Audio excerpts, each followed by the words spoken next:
बच्चों, हम कर रहे थे साइंस में आपका चैप्टर नंबर 4 जिसका नाम था स्ट्रक्चर ऑफ द एटम। ये है हमारा लेक्चर 203। कल हमने पढ़ा था रुदरफोर्ड के बारे में पढ़ा था। रुदरफोर्ड ने क्या प्रेजेंटेशन दिया था स्ट्रक्चर ऑफ एटम का। कल हमने उसका कंक्लूजन देखा था कि भाई एक्सपेरिमेंट करके रुदरफोर्ड ने कंक्लूड क्या किया। अभी भी थोड़ा सा रहा है कि रुदरफोर्ड ने आखिर एक्सपेरिमेंट के बाद क्या बात बोली एटम के बारे में। ठीक है, आज हम वो पढ़ेंगे कि रुदरफोर्ड ने जो एक्सपेरिमेंट किया उन्होंने क्या बोला एटम के बारे में, क्या फीचर्स हैं एटम के, और इस मॉडल के रुदरफोर्ड के मॉडल के ड्रॉबैक्स क्या हैं। आज हम ये दो टॉपिक पढ़ेंगे। आज के लेक्चर की शुरुआत हम इन दो टॉपिक से करेंगे। On the basis of his experiment, Rutherford put forward the nuclear model of an atom which had the following features. ठीक है, रुदरफोर्ड ने क्या किया? Rutherford put forward the nuclear model of an atom. Rutherford ने क्या किया? Atom का जो न्यूक्लियर मॉडल है उसे प्रेजेंट किया और उसके फीचर्स थे which had the following features. तो फर्स्ट फीचर है there is a positively charged center in an atom called the nucleus. Nearly all the mass of an atom resides in the nucleus. उसने क्या present किया? Rutherford ने nuclear model of an atom, उसने atom का nuclear model present किया। उसने क्या बोला कि भाई पॉजिटिव चार्ज होता है सेंटर पे, किसी भी एटम के सेंटर पे पॉजिटिव चार्ज होता है जिसे हम न्यूक्लियस कहते हैं, और किसी भी एटम का सारा मास न्यूक्लियस में ही होता है। सबसे पहली चीज उसने क्या बोली? उसने कहा कि भाई एक एटम है, सपोज ये एटम है, there is a positively charge centre in an atom. हर एटम का सेंटर होता है जो कि पॉजिटिवली चार्ज होता है और इसे क्या कहते हैं? न्यूक्लियस। जो सारा एटम का सारा मास है वो कहाँ रिसाइड करता है? इसी न्यूक्लियस में। ठीक है, उसने कहा कि सेंटर पॉजिटिवली चार्ज है, न्यूक्लियस है, सारा मास यही है। Second, the electrons revolve around the nucleus in circular paths. जो इलेक्ट्रॉन्स हैं इस न्यूक्लियस के, The electrons revolve around the nucleus in circular paths. Electrons हैं, इलेक्ट्रॉन्स इस न्यूक्लियस के आजू बाजू घूमते हैं। ठीक है, इलेक्ट्रॉन्स रिवॉल्व करते हैं इस न्यूक्लियस के आजू बाजू सर्कुलर पाथ्स में। Size of the nucleus is very small as compare to size of atom. ये जो न्यूक्लियस की साइज है बहुत छोटी है कंपेयर टू एटम। तीन चीजें रुदरफोर्ड ने रखी थी और उसको उसने क्या बोला? उस प्रेजेंटेशन को बोला nuclear model of an atom. Rutherford put forward nuclear model of an atom which had following features. उसने एटम का न्यूक्लियर मॉडल पेश किया, सबको बताया। उसने तीन बातें कही। पहली बात उसने कही कि भाई जो न्यूक्लियस है वो पॉजिटिवली चार्ज होता है और सेंटर में होता है और सारा मास उस न्यूक्लियस में ही होता है। दूसरी चीज उसने कही कि जो इलेक्ट्रॉन है वो न्यूक्लियस के आजू बाजू रिवॉल्व होता है सर्कुलर पाथ्स में। तीसरी बात कही कि जो न्यूक्लियस की साइज है वो बहुत छोटी होती है compare to size of atom. ठीक है, ये तीन चीजें रुदरफोर्ड ने कही nuclear model of an atom के अंतर्गत। ठीक है, अच्छा, drawbacks of Rutherford model of atom. Drawback का मतलब कि इसकी खामियां क्या क्या थी, इसकी माइनस पॉइंट क्या क्या थी। Drawback of nuclear model of an atom, the revolution of electron in an circular orbit is not expected to be stable. Drawback मतलब कि क्या खामियां हैं रुदरफोर्ड के मॉडल की। अच्छा, ये आपको तीनों पॉइंट्स लिखनी पड़ेंगी, पहली पॉइंट, दूसरी पॉइंट, तीसरी पॉइंट। अच्छा, ड्रॉबैक का मतलब खामियां की थी, क्यों भाई ये रुदरफोर्ड का भी मॉडल एक्सेप्ट क्यों नहीं हुआ। कारण क्या है, रीजन क्या है? The revolution of electron in a circular orbit is not expected to be stable. माना ऐसा जाता है कि जब इलेक्ट्रॉन रिवॉल्व करता है, ठीक है, ये इस तरह से ऑर्बिट है, तो इलेक्ट्रॉन ऐसे रिवॉल्व करता है तो वो स्टेबल नहीं होता। अगर सर्कुलर ऑर्बिट है तो वो स्टेबल नहीं होता। Any particle in a circular orbit would undergo acceleration.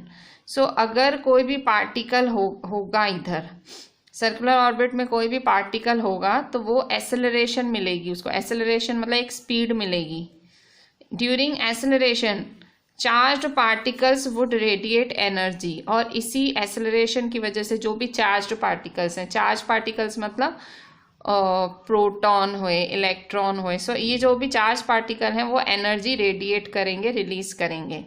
Thus the revolving electron would lose energy and finally fall into the nucleus. So क्या होगा, जो ये इलेक्ट्रॉन है जो ये रिवॉल्व हो रहा है वो एनर्जी लूज कर देगा और कहाँ गिर जाएगा, न्यूक्लियस में आके गिर जाएगा। If this were so, the atom should be highly unstable. अगर ऐसा हुआ तो एटम क्या होगा, बहुत ज़्यादा अनस्टेबल हो जाएगा। क्यों? क्योंकि जो न्यूक्लियस में ही अगर इलेक्ट्रॉन गिर गया तो एटम एकदम से अनस्टेबल हो जाएगा और मैटर तो एग्जिस्ट ही नहीं करेगा क्योंकि वो तो उसके अंदर गिर गया। एटम जो इलेक्ट्रॉन है वो न्यूक्लियस में गिर गया तो एटम क्या हो जाएगा, अनस्टेबल। पर ऐसा नहीं, ये पॉसिबल नहीं है क्योंकि हमने पढ़ा हुआ है कि एटम्स तो स्टेबल होते हैं, ऐसा कुछ नहीं होता है। सो ये चीज़ मतलब इसलिए ये इसका ड्रॉबैक है। ठीक है, सो ड्रॉबैक क्या है, ड्रॉबैक है कि भाई जो इलेक्ट्रॉन है उसका रिवॉल्यूशन सर्कुलर ऑर्बिट में होता है तो एक्सपेक्ट नहीं किया जाता है कि वो स्टेबल हो। कोई भी पार्टिकल अगर सर्कुलर ऑर्बिट में है वो एक्सेलरेशन के अंडर एक्सेलरेशन होगा, एक्सेलरेशन की वजह से बहुत ज़्यादा एनर्जी रिलीज़ होगी और इतनी एनर्जी रिलीज़ होने के कारण जो इलेक्ट्रॉन है ऑब्वियसली एनर्जी लूज़ करेगा बहुत सारी, और सारी एनर्जी लूज़ करने के पास क्या हो जाएगा, इलेक्ट्रॉन एकदम फुस हो जाएगा। फुस होके कहाँ गिरेगा, जाके न्यूक्लियस में। ठीक है, एनर्जी सारी चली जाएगी तो क्या कहाँ जाएगा, न्यूक्लियस में जाके गिर पड़ेगा। और ऐसा होगा तो वो एटम क्या हो जाएगा, बहुत ही ज़्यादा अनस्टेबल। तो ये चीज़ तो पॉसिबल ही नहीं है। क्यों? क्योंकि हमने शुरू से पढ़ा है कि एटम्स तो स्टेबल हैं। तो यही चीज़ इसका ड्रॉबैक है। ड्रॉबैक क्या है कि इलेक्ट्रॉन सर्कुलर ऑर्बिट में रिवॉल्व हो रहा है, उसे हम स्टेबल नहीं मान सकते। ठीक है, सो और इतनी ज़्यादा स्पीड के कारण इलेक्ट्रॉन एनर्जी पूरी लूज कर देता है और जाके न्यूक्लियस में गिर जाता है और एटम हो जाता है अनस्टेबल। पर एटम को क्या होना चाहिए, स्टेबल होना चाहिए। तो यही इसका ड्रॉबैक है। सो ये सब आपको ड्रॉबैक में लिखना है, यहाँ से लेके यहाँ तक। ठीक है, सो न्यूक्लियर मॉडल ऑफ रुदरफोर्ड ये है 3 पॉइंट्स। पहले में बोल रहा है न्यूक्लियस के बारे में, दूसरे के बारे में इलेक्ट्रॉन्स के बारे में, और तीसरे में साइज की कंपैरिजन कर रहा है। न्यूक्लियस और एटम के साइज की कंपैरिजन कर रहा है। ठीक है, फिर ड्रॉबैक। ड्रॉबैक का मतलब कि इसकी नेगेटिव पॉइंट्स क्या हैं। ठीक है, सो रुदरफोर्ड का जो मॉडल है वो कहीं फेल हो गया। फेल कहाँ हुआ भाई, जो इलेक्ट्रॉन का मूवमेंट है वो थोड़ा सा डाउटफुल जैसा लगा। भाई एनर्जी बहुत ज़्यादा रिलीज हो रही है, इलेक्ट्रॉन जाके सेंटर में गिर जाता है, न्यूक्लियस में गिर जाएगा, इतनी एनर्जी रेडिएट करेगा। सो तकरीबन रुदरफोर्ड का जो मॉडल है उसके वो ड्रॉबैक्स थे। उसके बाद आए बोर मॉडल ऑफ एटम। सो यहाँ पे फाइनली हमें एटम का मॉडल मिलेगा।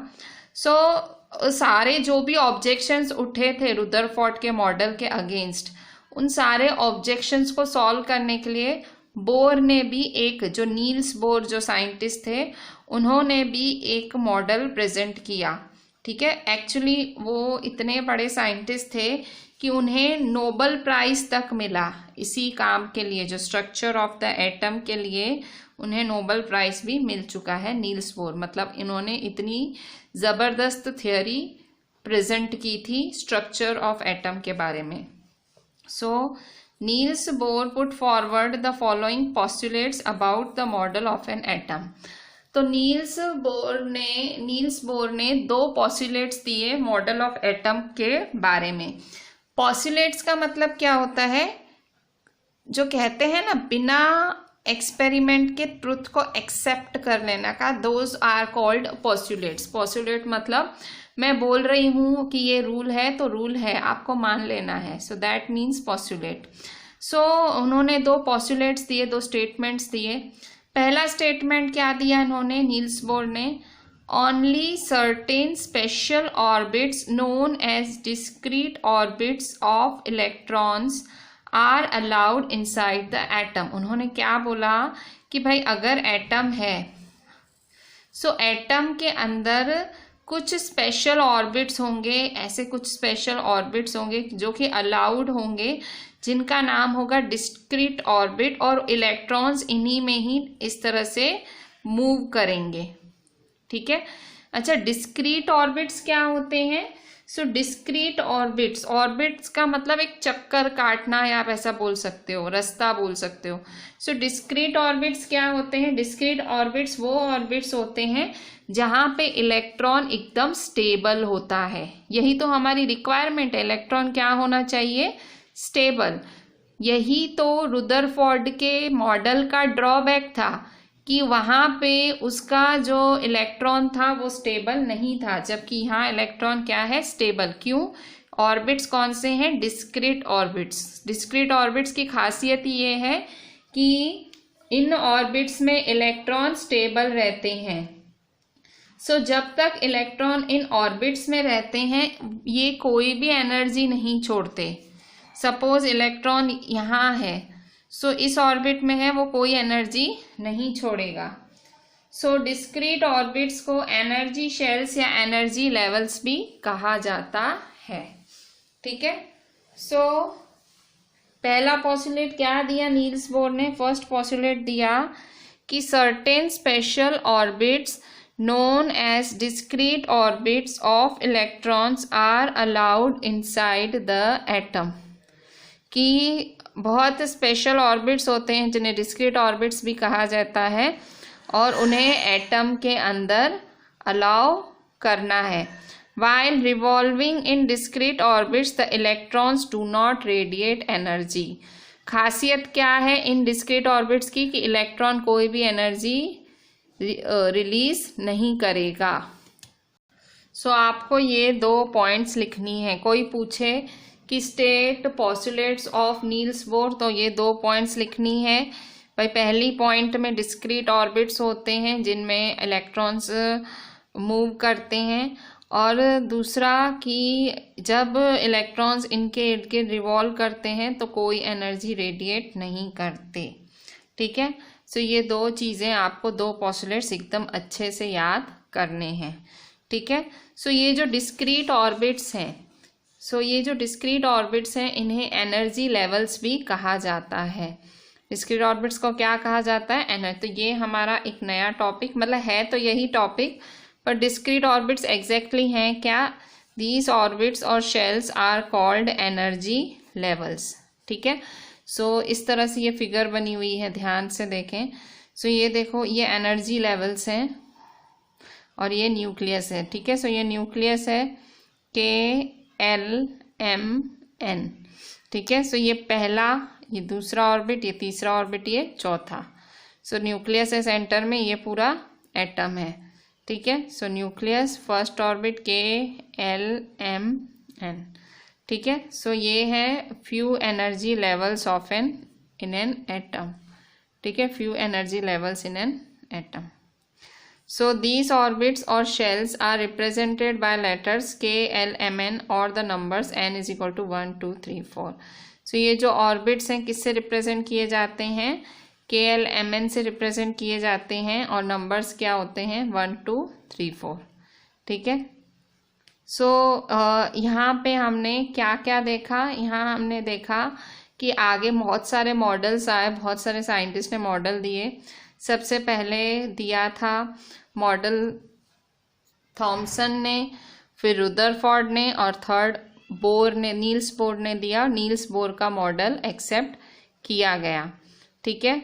सो अब हम इससे रिलेटेड जो हमारे ब्लूप्रिंट के क्वेश्चंस हैं इसी पेज 49 पे वो डिस्कस करते हैं। ठीक है। ये पेज 49 है और ये 4 ब्लूप्रिंट के क्वेश्चंस हम लोग डिस्कस करते हैं, और ये हम लिखेंगे भी। सो फर्स्ट है, on the basis of Thomson's model of atom explain how the atom is neutral as a whole. So Thomson model के बेसिस पे आपको एक्सप्लेन करना है कि एटम कैसे न्यूट्रल है।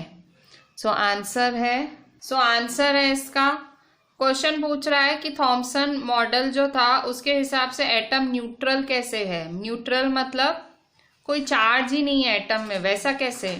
सो आंसर है according to Thomson's model of an atom. So 2 points हैं। पहली point, an atom consist of positively charge sphere and electrons are embedded in it. आपको याद है कि भाई जो एटम है वो पूरा पॉजिटिवली चार्ज स्फीयर है और उसके अंदर इलेक्ट्रॉन्स उसके अंदर एम्बेड होते हैं, लगे हुए होते हैं।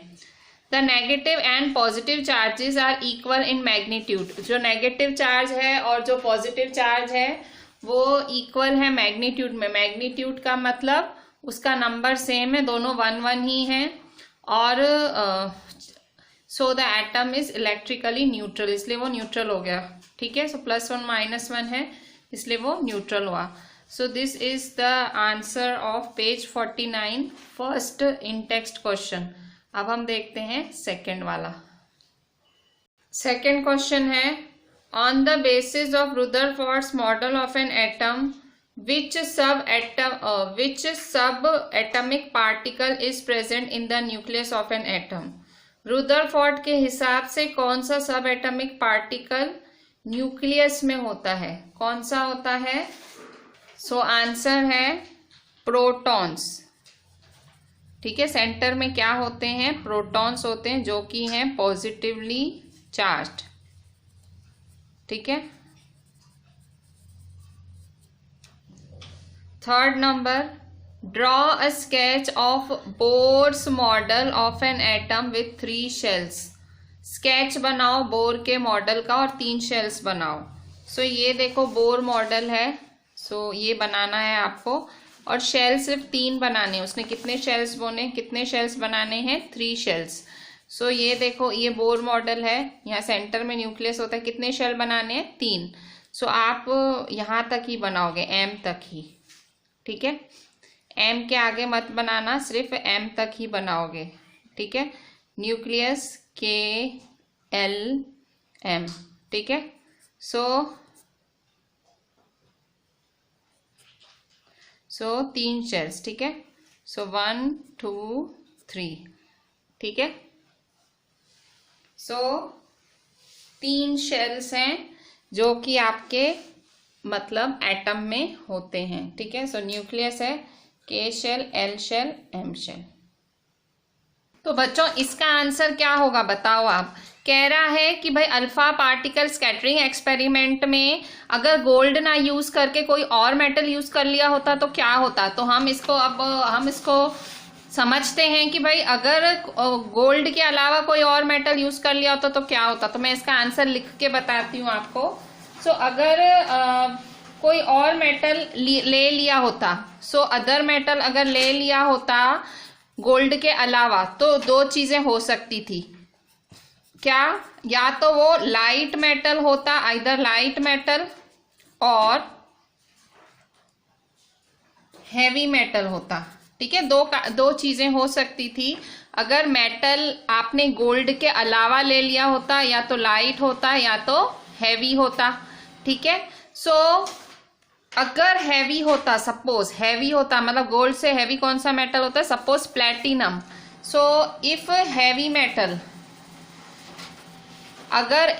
मेटल होता सपोज प्लेटिनम, तो वो रिजल्ट कैसी देता, वो रिजल्ट देता गोल्ड जैसी। ठीक है, सो ऑब्जर्वेशंस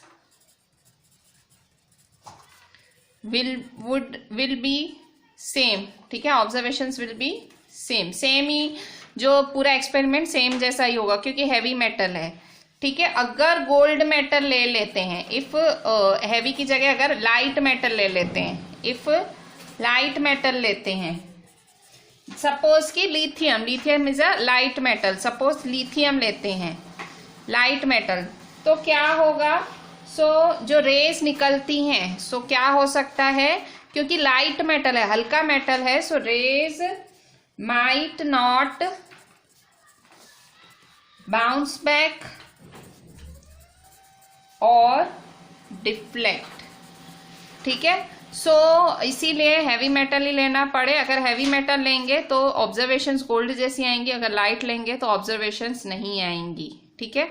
ये था आंसर। ये हमारे थे ये 4 जो ब्लूप्रिंट या इन टेक्स्ट क्वेश्चंस थे हमारे पेज नंबर 49 के, ठीक है। हमने पेज नंबर 47 के 2 क्वेश्चंस मिस करे हैं, हम वो भी डिस्कस कर लेते हैं। पहला क्वेश्चन है what are canal rays, and second question is if an atom contains 1 electron 1 proton will it carry any charge or not. हम दोनों क्वेश्चन सॉल्व करते हैं। आंसर है व्हाट आर कैनाल रेज, ये इन टेक्स्ट क्वेश्चन का पहला। Canal rays are positively charged radiations which led to the discovery of positively charged subatomic particle called proton. Canal rays क्या हैं? Positively charged radiations हैं जिनकी वजह से डिस्कवरी किसकी हुई थी? पॉजिटिवली चार्ज्ड सबएटॉमिक पार्टिकल जिसका नाम है proton. Second, if an atom contains 1 electron 1 proton will it carry any charge or not. कह रहा है कि अगर किसी एटम में एक प्रोटॉन है 1 इलेक्ट्रॉन है तो कोई चार्ज कैरी करेगा या नहीं? नहीं, the atom will be electrically neutral. Neutral मतलब कोई चार्ज कैरी नहीं करेगा। क्यों? क्योंकि इलेक्ट्रॉन के पास होता है नेगेटिव चार्ज, प्रोटॉन के पास होता है पॉजिटिव, तो ये दोनों न्यूट्रल एक दूसरे को काट देंगे। नेगेटिव पॉजिटिव काट देंगे और क्या हो जाएगा? न्यूट्रल। इसका आंसर है नो, ठीक है, क्योंकि एक के पास नेगेटिव चार्ज है और एक के साथ है पॉजिटिव चार्ज, तो वो क्या होगा? Neutral. These were the 2 in text questions of your page 47। बच्चों अभी नया टॉपिक स्टार्ट लेते हैं हमारा न्यूट्रॉन्स। अभी तक आपने पढ़ा कि भाई प्रोटॉन किसने डिस्कवर किया, फिर हमने पढ़ा कि भाई इलेक्ट्रॉन किसने डिस्कवर किया। अब हम पढ़ेंगे न्यूट्रॉन्स के बारे में। ये टॉपिक है हमारा पेज 49 पे। अनदर वेरी इंपॉर्टेंट टॉपिक हम पढ़ रहे हैं स्ट्रक्चर ऑफ एटम। अभी तक दो पता लग गए हैं कि एटम के अंदर इलेक्ट्रॉन होते हैं, प्रोटॉन होते हैं। अब हम पढ़ेंगे कि न्यूट्रॉन भी होते हैं। In 1932, J. Chadwick discovered another subatomic particle which had no charge and a mass nearly equal to that of a proton. 1932 में जे चैडविक ने डिस्कवर किया कि भाई एक और पार्टिकल होता है, अभी तक तो 2 पढ़ चुके हैं, तीसरा सब एटॉमिक पार्टिकल होता है जिसमें कोई चार्ज नहीं है और मास नियरली इक्वल है प्रोटॉन के, ठीक है। In 1932, J. Chadwick discovered another subatomic particle which had no charge and a mass nearly equal to that of proton. It was eventually named as neutron और नाम क्या रख दिया गया था? न्यूट्रॉन। क्या खासियत थी इसमें? इसको डिस्कवर किया था किसने? जे चैडविक ने। किस रूप में डिस्कवर किया था कि भाई ये एक और सब एटॉमिक पार्टिकल है, मतलब एटम का एक और पार्ट डिस्कवर कर लिया था। जे चैडविक ने डिस्कवर किया था, 1932 में डिस्कवर किया था। और लोगों ने पूछा भाई चार्ज क्या है न्यूट्रॉन का? उसने कहा नो चार्ज, ना पॉजिटिव ना negative. It was eventually named as neutron. Neutron are present in the nucleus of all atoms. सारे जो भी एटम्स होते हैं उनके सेंटर में जो न्यूक्लियस होता है, न्यूट्रॉन यहाँ प्रेजेंट होता है। Neutron are present in nucleus of all atoms except hydrogen. ये 1 मार्क का क्वेश्चन हो सकता है कि भाई न्यूट्रॉन्स किस में प्रेजेंट नहीं होता। We can write hydrogen. In general a neutron is represented by N, ठीक है। न्यूट्रॉन का सिंबल है एन। इलेक्ट्रॉन का सिंबल था E-, प्रोटॉन का सिंबल था P+, और न्यूट्रॉन का है N। The mass of an atom is therefore given by the sum of masses of protons and neutrons present in the nucleus. आगे हम पढ़ चुके थे प्रोटॉन कहाँ प्रेजेंट होता है, हमने पढ़ा इलेक्ट्रॉन तो घूमता रहता है, ऑर्बिट्स में घूमता रहता है इलेक्ट्रॉन, पर हमने पढ़ा था प्रोटॉन कहाँ होता है, वो सेंटर में होता है। अब हम पढ़ रहे हैं न्यूट्रॉन भी सेंटर में होता है, न्यूक्लियस में होता है। तो हम इससे एक नया डेफिनेशन देखेंगे, कौन सा? mass of an atom. Mass of an atom is therefore given by the sum of masses of protons and neutrons present in the nucleus. ठीक है, so this was all about neutron. बहुत ही sweet and shortly यहाँ बताया गया है neutron के बारे में। 1932 की डिस्कवरी है बाय जे चैडविक। उन्होंने बोला कि एक और सब एटॉमिक पार्टिकल है, नाम दिया न्यूट्रॉन, नो चार्ज, और उसका मास प्रोटॉन के बराबर ही है। Mass of proton mass of neutron same है। और उसने कहा भाई न्यूक्लियस में ही होता है, उसने कहा हाइड्रोजन में ये नहीं मिलेगा आपको। फिर उसने बताया भाई सिंबल N है, और मास जो होता है एटम का प्रोटॉन और न्यूट्रॉन के मास के बराबर होता है। ठीक है, so this was all about neutrons. अब हम ये सब पढ़ने के बाद ये दो ब्लूप्रिंट या इन टेक्स्ट क्वेश्चंस आपके सॉल्व करते हैं पेज 49 पे। सो फर्स्ट क्वेश्चन बोल रहा है नेम द 3 सब atomic particles of an atom. एक एटम के 3 सब एटॉमिक पार्टिकल्स के नाम लिखो। सो प्रोटॉन, इलेक्ट्रॉन, न्यूट्रॉन। ठीक है, नेक्स्ट है helium atom has an atomic mass of 4 unit and 2 protons in its nucleus. क्या बोल रहा है, एक हीलियम एटम है और उसके 2 प्रोटॉन्स हैं। इसके न्यूक्लियस में कितने प्रोटॉन्स हैं? 2 प्रोटॉन्स हैं। How many neutrons does it have? इसके पास कितने न्यूट्रॉन्स होंगे? सो आंसर क्या होगा? तो आपने पढ़ा था कि भाई न्यूक्लियस में प्रोटॉन्स और न्यूट्रॉन्स होते हैं। न्यूक्लियस किससे बना होता है? प्रोटॉन्स और न्यूट्रॉन्स का। तो अगर ये बोल रहा है कि एटॉमिक मास, मतलब मास, भाई मास 4 यूनिट है, 2 प्रोटॉन है, तो ऑब्वियसली न्यूट्रॉन कितने होंगे? 2 ही होंगे ना, क्योंकि टोटल 4 यूनिट मास है। देखो कितना क्लियरली दिया हुआ है कि मास 4 यूनिट है, और कह रहा है 2 ही प्रोटॉन्स हैं, 2 प्रोटॉन्स हैं। तो सीधी सीधी बात है, क्योंकि जो न्यूक्लियस है उसका मास प्रोटॉन और न्यूट्रॉन के प्लस से होता है, मतलब दोनों का एडिशन से होता है। तो प्रोटॉन सिर्फ 2 हैं, तो न्यूट्रॉन कितने होंगे? वो भी 2 ही होंगे। सो आंसर है how many neutrons? So 2 neutrons. मैंने आपको लॉजिक बता दिया। ठीक है, so this was all about neutrons topic.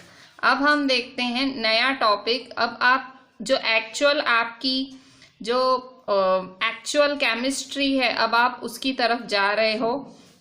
बहुत ही इम्पॉर्टेंट चीज़ें आ रही हैं। सो ये इम्पॉर्टेंट चीज़ें बताने से पहले मैंने शायद पहले भी आपको एक टेबल याद करने बोली थी। मैं आपको फिर से बोलूँगी, वो टेबल आपको बाय हार्ट करनी है।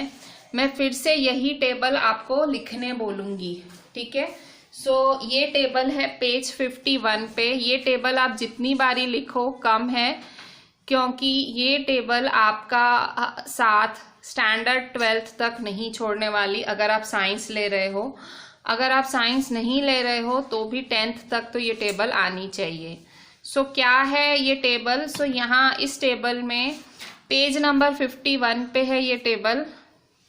यहाँ पे आपको 18 जो पहले 18 एलिमेंट्स हैं, देखो हमारे नेचर में तकरीबन 118 एलिमेंट्स हैं, और उनमें से पहले 18 एलिमेंट्स, फर्स्ट 18 एलिमेंट्स यहाँ लिखे गए हैं। सो पहले 18 एलिमेंट्स की पूरी जानकारी इस टेबल में दी गई है।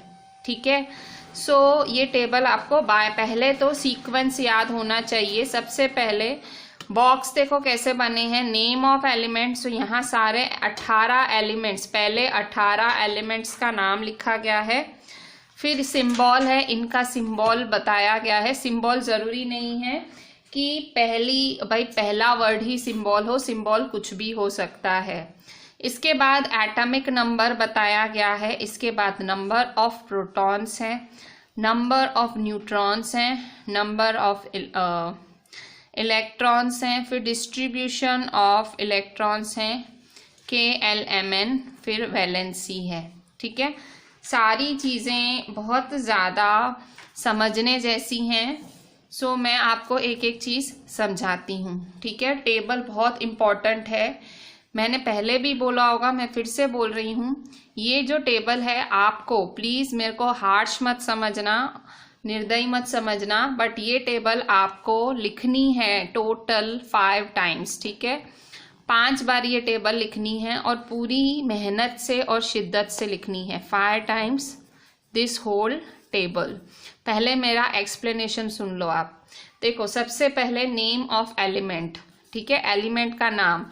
सो मैंने आपको बताया बहुत सारे एलिमेंट्स हमारे नेचर में प्रेजेंट हैं, बट हम पहले 18 एलिमेंट्स को याद करेंगे हमारे स्टैंडर्ड 9th के लिए। सीक्वेंस है hydrogen, helium, lithium, beryllium, boron, carbon, nitrogen, oxygen, fluorine, neon, sodium, magnesium, aluminium, silicon, phosphorus, sulphur, chlorine, argon, ठीक है। Hydrogen, helium, lithium, beryllium, boron, carbon, nitrogen, oxygen, fluorine, neon, sodium, magnesium, aluminium, silicon, phosphorus, sulphur, chlorine, argon.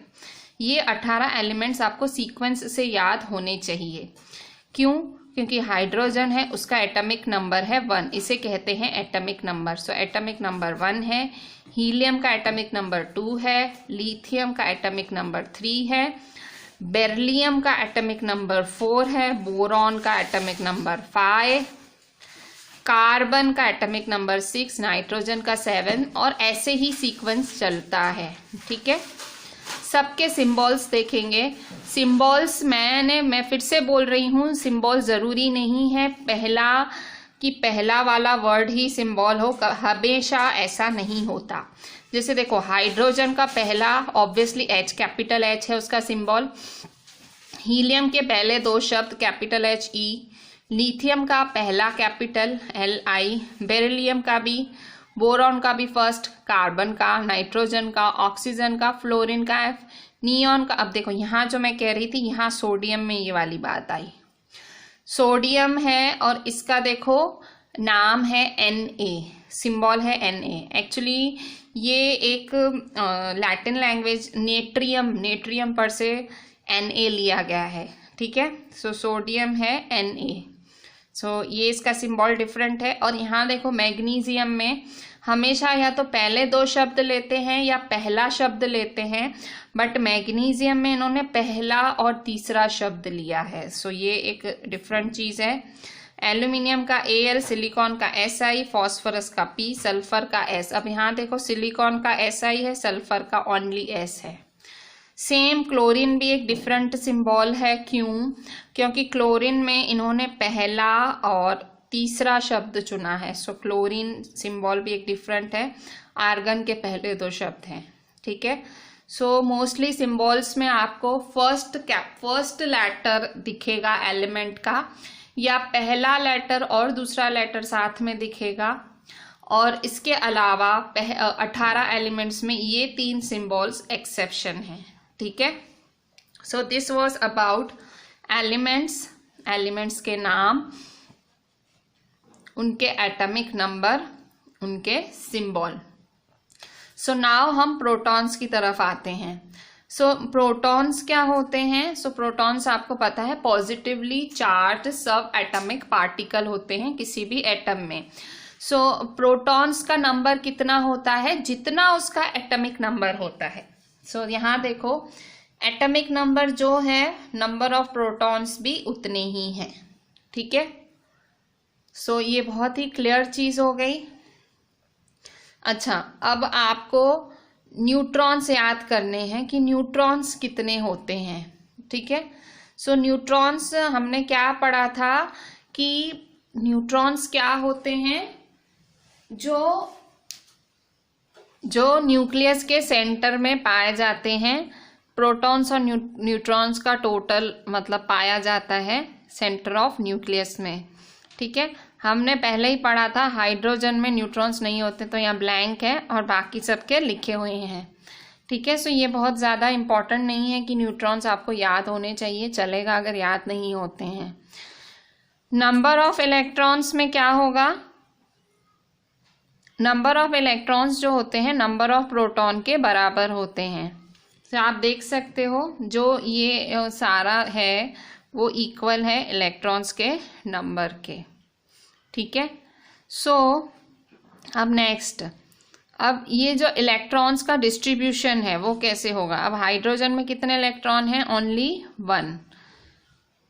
Helium में कितने electron हैं? Only 2। Lithium में कितने हैं? अच्छा, अब एक और चीज आती है जिसका नाम है इलेक्ट्रॉनिक कॉन्फ़िगरेशन। थोड़ा सा दिमाग आपका आज ओपन रखना, एक नई चीज सीख रहे हो आप। मैं बोल रही हूं electronic configuration. So electronic configuration क्या होता है? सो यहां देखें, इलेक्ट्रॉनिक कॉन्फ़िगरेशन लिखनी पड़ती है हमें एलिमेंट्स की। जो आप 18 एलिमेंट्स पढ़ रहे हो, आपको उनकी इलेक्ट्रॉनिक कॉन्फ़िगरेशन भी पता होनी चाहिए। सो इलेक्ट्रॉनिक कॉन्फ़िगरेशन देखते हैं। सो देखो, सपोज हाइड्रोजन है, ठीक है। सो हाइड्रोजन का, इसके लिए इलेक्ट्रॉनिक कॉन्फ़िगरेशन पता, मतलब लिखने के लिए आपको एटॉमिक नंबर पता होना चाहिए। सो हाइड्रोजन है, सो उसका आपको एटॉमिक नंबर पता होना चाहिए। So what is the atomic number of hydrogen? Atomic number of hydrogen 1 होता है। सो उसका इलेक्ट्रॉनिक कॉन्फ़िगरेशन क्या होगा? इलेक्ट्रॉनिक कॉन्फ़िगरेशन होगा, क्योंकि इसका एटॉमिक नंबर ही 1 है तो ऑब्वियसली इलेक्ट्रॉन 1 ही होगा। सो इलेक्ट्रॉनिक कॉन्फ़िगरेशन होगा ओनली 1। फिर है हीलियम। सो हीलियम का एटॉमिक नंबर क्या है? हीलियम का एटॉमिक नंबर है 2। सो इसका मतलब ये कितने इलेक्ट्रॉन्स हैं? 2। सो इसका भी इलेक्ट्रॉनिक कॉन्फ़िगरेशन क्या होगा? 2। ठीक है। अच्छा, अब आपने एक चीज सीखी थी, आपने सीखा था कि शेल्स होते हैं। आपने एनर्जी लेवल्स, शेल्स, ऐसे शब्द आज सीखे। एनर्जी लेवल, शेल्स मतलब जैसे कि एक एटम है, ठीक है। सो एक एटम का ये न्यूक्लियस है। सो न्यूक्लियस के आजू बाजू शेल्स होते हैं, K shell, L shell, M shell, N shell. So मैं आपको एक जानकारी देती हूँ। जो के शेल होता है, जो ये के शेल होता है, ये के शेल 2 से ज्यादा इलेक्ट्रॉन्स का भार नहीं उठा सकता। के शेल 2 से ज्यादा इलेक्ट्रॉन्स का भार नहीं उठा सकता। फिर एल शेल है, एल शेल है वो 8 से ज्यादा इलेक्ट्रॉन्स का भार नहीं उठा सकता। एम शेल है वो 8 से ज्यादा इलेक्ट्रॉन्स का भार नहीं उठा सकता, ठीक है। सो अब हम देखेंगे इलेक्ट्रॉनिक कॉन्फ़िगरेशन कुछ वैसा ही होता है। सो देखो, आपने 2 यहाँ 2 लिख दिया भाई इलेक्ट्रॉन। अब देखो, सो अगर मैं आपको कहूँ कि इसको शेल में ड्रॉ करो, सो देखो ये मेरा एटम है, ठीक है, ये मेरा न्यूक्लियस है। सो इसके शेल्स कितने होंगे? सो इसके पास तो एक ही शेल है। कौन सा शेल है? के शेल, क्योंकि इसके पास सिर्फ एक ही इलेक्ट्रॉन है। सो देखो, इसके पास ये एक ही शेल है, ठीक है, ये न्यूक्लियस है और इसके पास ये एक ही शेल है, के शेल, और एक ही इलेक्ट्रॉन है, ये इसका इलेक्ट्रॉन, ठीक है। इसके बाद देखो हीलियम आया, ठीक है। सो हीलियम में भी देखो, सो हीलियम में ये न्यूक्लियस है, ठीक है। सो इसमें भी देखो 2 इलेक्ट्रॉन्स हैं, सो के शेल, सो एक इलेक्ट्रॉन, 2 इलेक्ट्रॉन, के शेल, ठीक है। अभी तीसरा है लिथियम, ठीक है। ये हमने हाइड्रोजन देखा, हमने हीलियम देखा, अब हम देखते हैं lithium.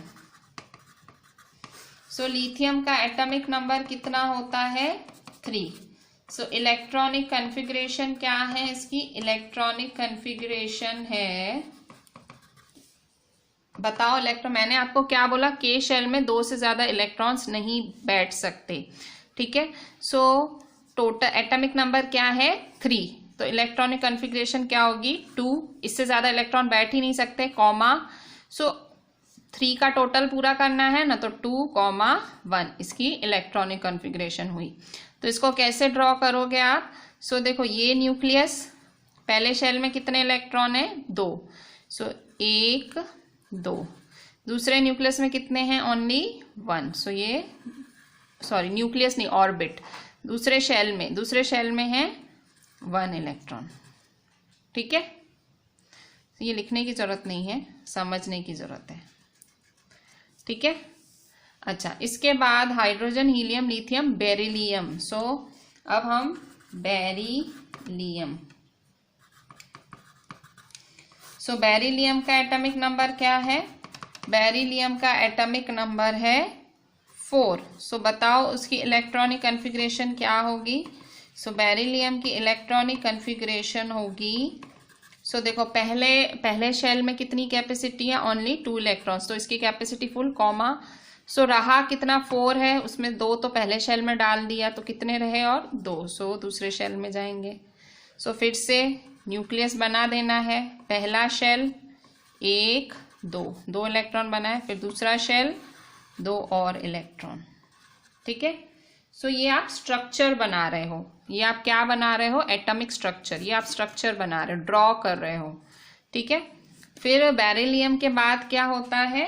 Hydrogen, helium, lithium, beryllium, उसके बाद होता है बोरॉन। अगर आपको सीक्वेंस याद हो, हमने अभी अभी टेबल देखी थी। सो 5th नंबर है बोरॉन। सो बोरॉन का एटॉमिक नंबर क्या है? बोरॉन का एटॉमिक नंबर है 5, ठीक है। सो उसकी इलेक्ट्रॉनिक कॉन्फ़िगरेशन क्या है? उसकी इलेक्ट्रॉनिक कॉन्फ़िगरेशन है 2,3, ठीक है। क्योंकि पहले में तो 2, मैंने आपको कहा था पहले की कैपेसिटी 2 है, दूसरे की 8 है, तो ये 3 ले रहा है, ठीक है, बराबर। सो फिर से ये न्यूक्लियस ड्रॉ किया फर्स्ट, सो 2 इलेक्ट्रॉन्स, और ये है 1 2 3, ठीक है। सो ये हुआ बोरॉन, ठीक है। So hydrogen, helium, lithium, beryllium, boron. अब 6th नंबर है कार्बन, ठीक है। सो कार्बन है, इसका एटॉमिक नंबर क्या है? 6। सो इलेक्ट्रॉनिक कॉन्फ़िगरेशन क्या होगी? इसकी इलेक्ट्रॉनिक कॉन्फ़िगरेशन 2, कितना बचा? 4, ठीक है। इसका एटॉमिक स्ट्रक्चर आप लोग ड्रॉ कर लेना खुद ही, ठीक है। सो कार्बन, इसके बाद नाइट्रोजन है, उसके बाद ऑक्सीजन है, ठीक है, उसके बाद फ्लोरीन है, नियॉन है, ठीक है। सो मैं आपको इसके बाद, कार्बन के बाद, ऐसे ही कार्बन का स्ट्रक्चर मैंने आपको होमवर्क दिया है, और कार्बन के बाद मैं आपको होमवर्क दे रही हूँ आपको। कार्बन के बाद आता है नाइट्रोजन, फिर आता है ऑक्सीजन, फिर आता है फ्लोरीन, और फिर आता है नियॉन। ये चारों के भी, मतलब 6 के बाद ये 7 8 9 10, ये चारों के होमवर्क में आपको इलेक्ट्रॉनिक कॉन्फ़िगरेशन और ऐसा एटॉमिक स्ट्रक्चर ड्रॉ करना है, ठीक है। सिर्फ नियॉन तक करना, उसके बाद मुझे आपको नई चीज़ समझानी है, ठीक है। So with this I am ending today's lecture.